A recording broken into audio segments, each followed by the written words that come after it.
And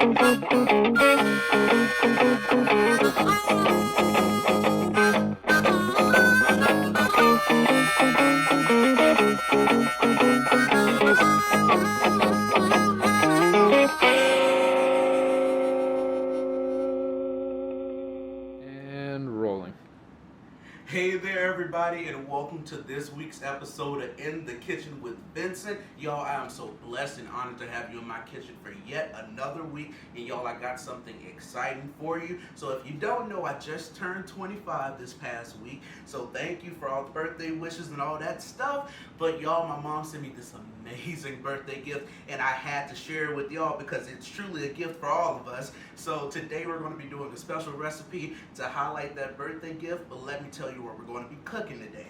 Today we're going to start off with VV's macaroni and cheese. Y'all, we're going to do a special lamb leg boneless roast, and we're going to smoke that on my new birthday gift, and then we're going to do Uncle Puncho's Purple Slaw. So y'all, sit back and relax, and welcome to today's episode of In the Kitchen with Vincent. Alrighty, y'all, so now we got our lamb leg roast all cleaned and ready to go. So let me tell you a little bit about the marinade that we're going to be getting ready for this roast today. So we have 1 cup of apple juice set aside, and we also used a half a bottle of the Tony's garlic herb and roasted garlic and herb seasoning. Y'all, stick with me. Alrighty, and then we got 1 tablespoon of that good old Worcestershire sauce, and I've mixed it in a bowl here. I have my nice injector, so I'm gonna get to shooting this fat roast up, and then I'm gonna let you see what we're doing. And while you're injecting that roast, you want to make sure you're evenly getting it across. You're going to kind of see the roast swell up like it's getting a nice little chunk of Botox. And you want to hit the top layers and make sure that you're actually injecting thoroughly through your roast. And it's okay, it's going to leak a little bit, and leaking is totally fine, it's totally normal. Some of that liquid is going to leak out, but you just want to make sure you actually are getting this marinade thoroughly through your meat. And y'all, it's a good indicator of where your roast is marinating wise. When you can stick it and things just start oozing out of all the orifices, then you know you're really ready to go. But if you're still sticking it and it's not oozing out, then you can still got some more marinating to go.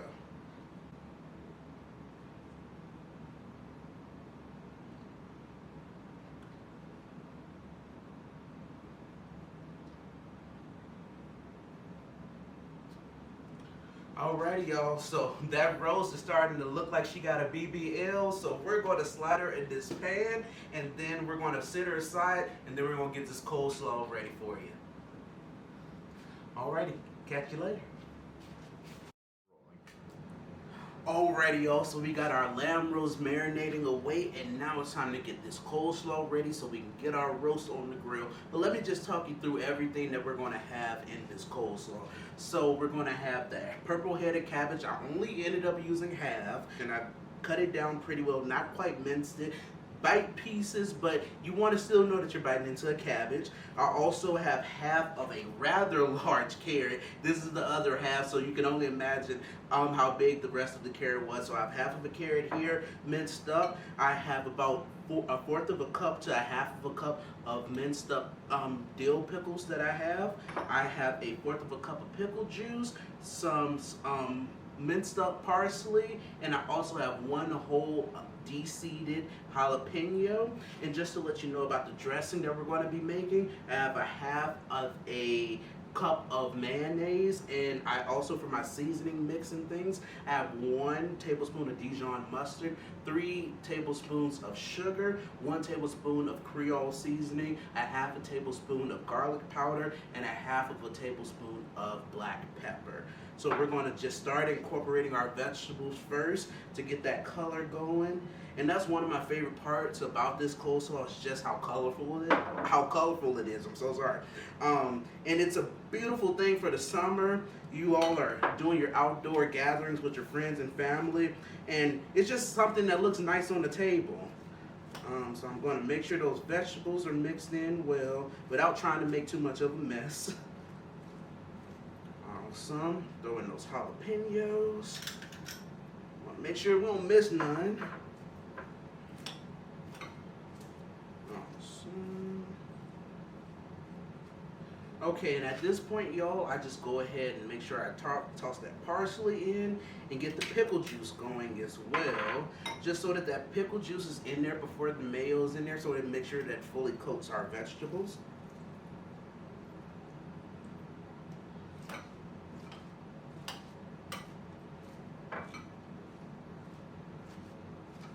And I'm only keeping my hand here, y'all, so that we're not making too much of a mess and we keep it all in the bowl.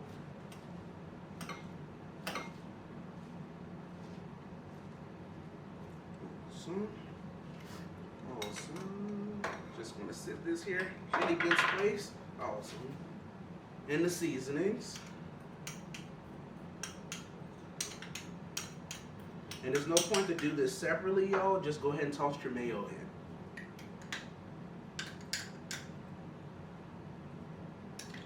And I'm a mayo person, so I make sure I get all of it.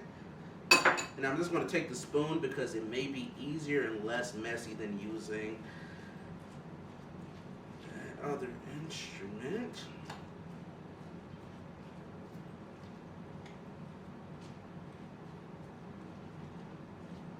And make sure that you're really getting all the way to the bottom of that bowl and really mixing those vegetables from the bottom up. And that way it'll save you some time and make sure that you don't have little corners in your bowl that aren't actually getting that seasoning and that mayo and that pickle juice flavor all wrapped up in it.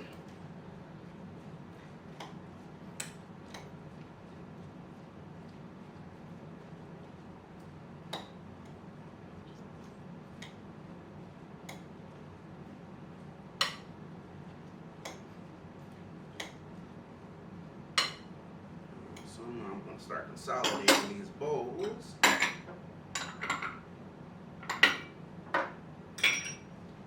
Oh, and you see, I made a mess. Put your hand there, unlike I just did.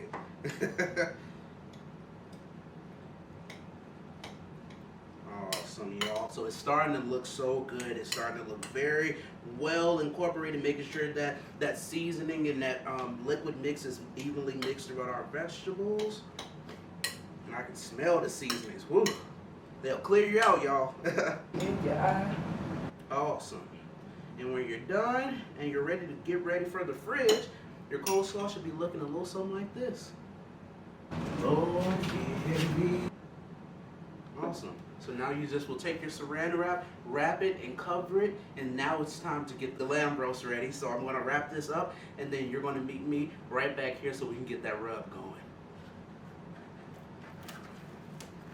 All right, folks, so now we got our lamb roast all marinated and ready to go, and we just got the smoker preheating, y'all. It's so cool, and it's smelling so good. We can smell it throughout the house, so this is exciting. So I'm going to take this roast out, and I just washed my hands, so you know we're just going to take it out by hand. Alrighty, and I'm going to use just as much mustard as you need to give a good coating to your roast. You just want to make sure it's being used as a binder. So it's not really there for the flavor, it's just there to keep the seasonings onto the roast itself. Awesome, and I just lather it and just rub it in. Don't need to get all fancy with it. And you don't need to use your whole bottle of mustard to do this. Just need to cover it and coat it. Awesome. And let me just tell you about my rub. I won't go into the details of what's in it, but just to let you know what is in it, not the exact measurements. We got some brown sugar, some Creole seasoning, black pepper, dried parsley, and we also have some onion powder. So go at it, make your own little rendition of a rub, and you really can't go wrong with that foundation. So at this point, it's all coated and covered. I'm just gonna wipe my fingers of this mustard just so I can make sure I'm helping stick the seasoning on. And I just lightly dust the seasoning over it, making sure that I'm trying to evenly hit it and not hit something too much. And then I just grab that seasoning, like slide it over it so there's a nice even coat. Turn it on its side. Try to do the same. Turn it over. Hit that back. Baby got back, y'all. But yeah, hit it. Smelling good, looking even better, y'all. Awesome. Hit it on this side. And it seems like we got just enough rub to hit all of it. And then all that extra rub on the table, y'all, you can roll it. You can roll it around and just get all messy with it. Just make sure that you're not wasting nothing. Yep. And then I just take what's ever left, hit the top. Make sure it's evenly distributed across there. And then you should be good to go. Alrighty, and once I get my fingers all cleaned up, you can meet me by the smoker. We're going to get this bad boy going. Alrighty, y'all, so now our smoker is all ready to go. And I'm just going to slide that lamb roast just, oh man. Oh, you smell that? That is just amazing. I know you wish you were here to smell it. It smells amazing. So now we're going to pop this on. Awesome, and it's going to cook on 230 for at least 5 hours. And once it hits the 5-hour mark, we're going to come out here, check on it, and then get our barbecue sauce. So that last 20 minutes is really focused on getting that glaze set. So we'll let you check in and let it see where it's progressing in a couple hours. But we're going to get it closed now and get that heat trapped in. Let it smoke, baby, low and slow. We've been going for about 2 hours now, and I got my secret sauce. It's some apple juice and some you ain't gotta know. But we're about to hit it and check on it and see what it's doing. But I'm gonna give it a nice little spritz and then get it closed back up. So here we go. Hey. All right. Catch you later. Alrighty, y'all. Our lamb roast has probably about an hour and a half left on the smoker, so we're going to get our barbecue sauce ready. So just to talk you through what we're going to be doing, so I have 1 whole minced up apple. I did 1 1/4 cups of apple juice. I did 1/2 cup of brown sugar, light or dark. I actually use dark for this instance. 1 tablespoon of butter, salted or unsalted, that's your own preference. My seasoning combination is smoked paprika, Creole seasoning, onion powder, and black pepper. And you also have 1/3 of a cup of ketchup along with 2 tablespoons of Worcestershire sauce. So what I'm going to do, I'm going to get this pot heated up. And I'm going to put it on medium heat. And then I'm going to drop in my butter. Okay, awesome. Try to get all that butter in there. Awesome. So my first main step is to really get my apples broken down. So that butter is melting pretty quickly. Now the apples are the foundation of this sauce. They are the...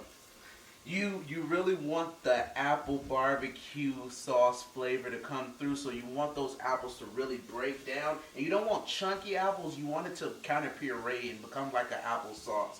So we're going to let that cook down, and I'm going to let you see what it looks like cooked down.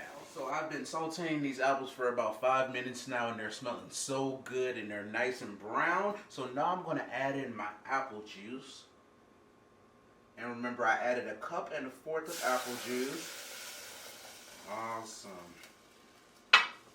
So at this point, you can just allow it to begin to heat up. No need to start adding things in at this point. I really want to let that apple juice come up to a simmer because it's going to allow those apples to continue to soften up. And then once we get to a simmer, we'll be right back so you can see what it looks like. And then we're going to start getting that sauce good and thickened up. Alrighty, y'all. So it's bubbling up real good at this point, so we can start adding in our thickening agent. So first, I'm going to hit it with that ketchup that we talked about earlier. Alrighty. Toss all your brown sugar in. Hit it with your seasonings. And go ahead and toss in that Worcestershire sauce.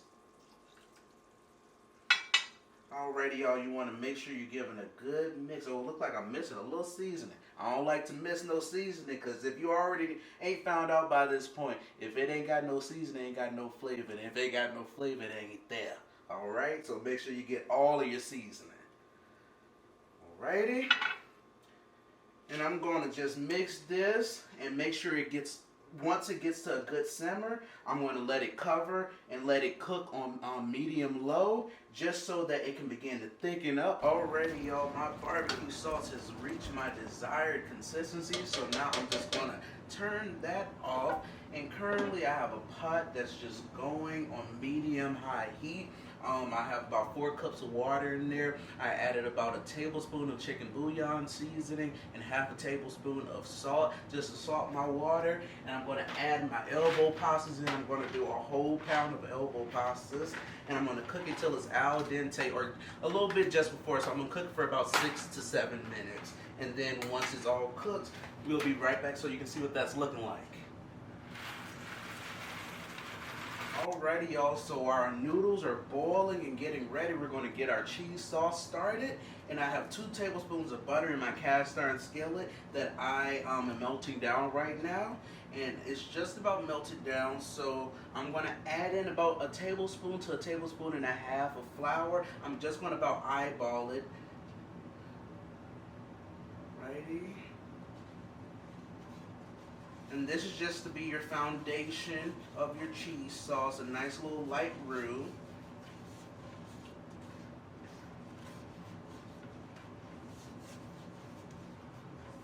Alrighty, so at this point, y'all, I'm gonna grab some milk. Which one? Handy dandy whole milk. Alrighty, but we're just gonna hit it with about a cup of milk or so.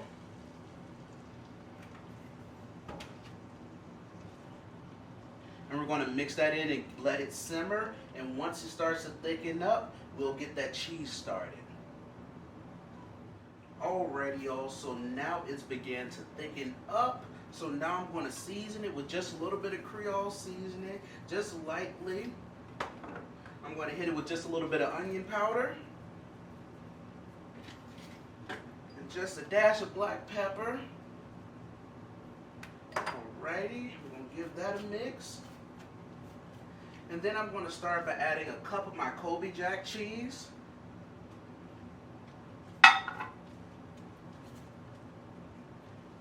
I'm going to take half of an 8-ounce stick of cream cheese.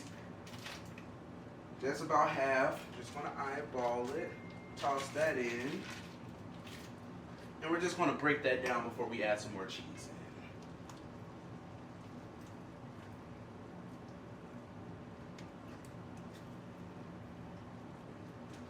So y'all, my pasta is ready and set aside and drained. So now I'm going to take half of my sharp white cheddar and half of my triple cheddar blend and add those to my cheese sauce.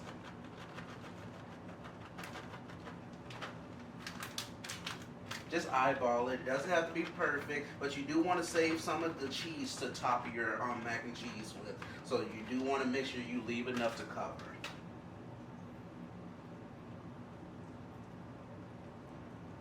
And then if you ever find yourself, you're like, Vincent, my cheese sauce is getting really thick, just add you some more whole milk to loosen it up. And don't worry, while you're cooking it, that whole milk will render down, so you won't have to worry about you having a wet and sloppy mac and cheese. But one thing that I will keep in mind, and that you should keep in mind, is that with the mac and cheese, if it's not wet and soupy before going into the oven, you're going to have a really dry mac and cheese. So soupy just a little bit before going into the oven will get you the perfect consistency in the end. My cheese sauce is all ready, and I have my noodles here, so I'm going to toss my noodles into the cheese sauce, fully coat those noodles with that cheese sauce. And at this point, you can turn it off. You can turn it off heat, and you want to actually preheat your oven to 350. But don't worry, that cast iron skillet is already hot, so no need to preheat your oven. Let that oven heat up gradually, because your cast iron will already be hot.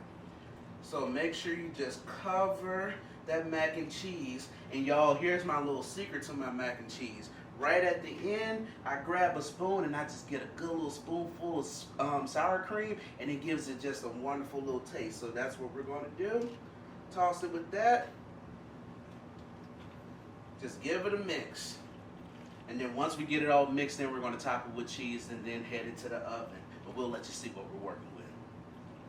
My mac and cheese is ready. You know when it makes that sound, so you know it's just perfectly right? It's making that sound, y'all. So now we're just going to top it off. I like to first top it with the white cheddar so that it lays a solid, beautiful foundation across the top. And I just love the flavor of sharp white cheddar cheese. It's amazing.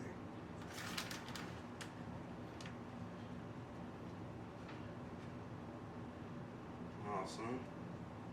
And I already hear some people saying right now that you should have shredded it yourself. I did shred some of it, but I really love Tillamook's cheeses, and the large shredded family size shreds are great and they melt down well, so that's why I buy them prepackaged.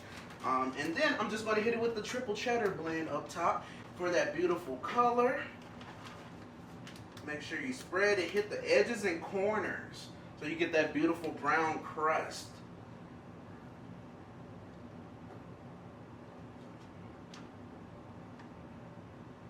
Awesome. And the last thing we want to do, we want to take just a little bit of brown paprika for color and hit the top.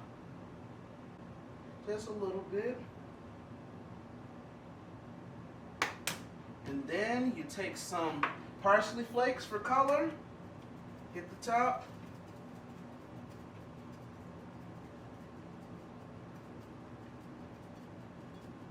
And then we're going to cover this with aluminum foil. We're going to hit this with aluminum foil, y'all, and then we're going to pop it in the oven for it to cook. And you don't need to let it cook for long. Let it cook for like 15 to 20 minutes because you don't want to dry out your mac and cheese, and then you have that disaster that people bring to cookout. So make sure that you're watching it. Don't let it dry out. And when our mac and cheese is ready, we'll let you see what we're working with. Alrighty, y'all, so our lamb roast has been on the grill for about 5 hours now, so we're going to pull it off. We're going to wrap it in some saran wrap, and we're going to put it in my Yeti cooler to rest for 30 minutes so that we can lock in those juices. But let's just check it out. Oh my gosh, look at the bark on this. This is unreal. Oh my gosh, just check that out. Alrighty, so you just want to grab it with your tongs. Oh my goodness, that is so pretty. Alrighty, you're just going to wrap it up.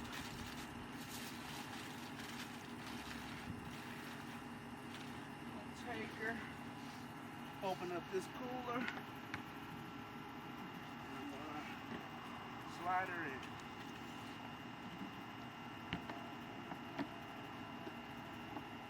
See you in 30 minutes.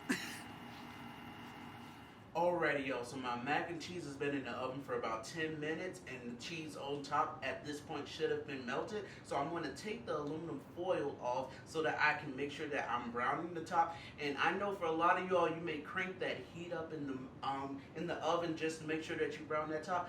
Low and slow and steady will win the race, I promise you. It makes sure that you keep that cheese and that moisture of the milk locked in, and that you're not really going to dry out your mac and cheese, but you're just wanting to brown that top. So I'm just going to open up my oven and take the aluminum foil off, and then I'm going to just brown for 5 minutes or so. You don't need it to be crispy brown, you want it to be pretty brown, alright?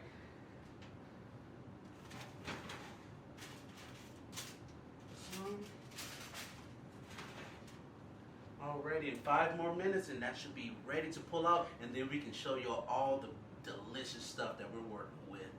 Alrighty, good folks, and just like that, we are all done. We have our mac and cheese, our purple slaw, and our beautiful roasted lamb leg. And it's smelling so good.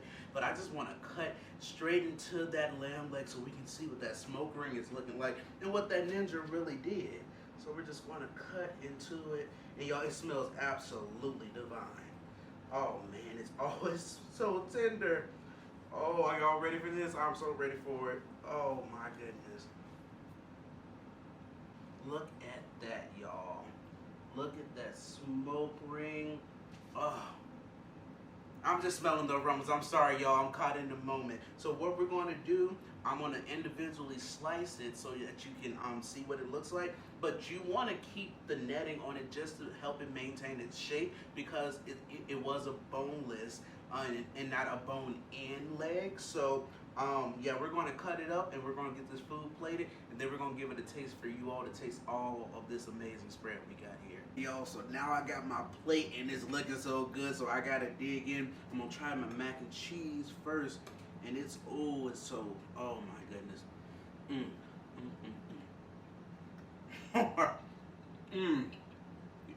It's so creamy. Hold on. Y'all, I'm hungry, and this is already doing it. Taste this coleslaw. It's still fresh, so it has the crunch. And the jalapeno and the sweetness of the cabbage. It's giving what it's supposed to have gave. And now the thing that I ain't never tried before, but we're gonna see how this lamb roast is.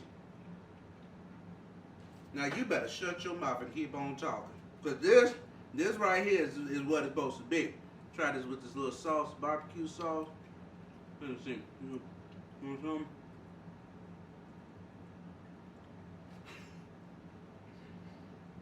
Y'all, I think I just found a new favorite meat. Lamb meat be a new favorite meat, and so is this recipe. So you should give it a try. And thank you for tuning in and sticking around for another episode of In the Kitchen with Vincent. Yo, I gotta feed my team who has helped me do this and feed my own face. So y'all gotta tune in for next week's episode. Thank you for hanging out with me, and I'll see you next week.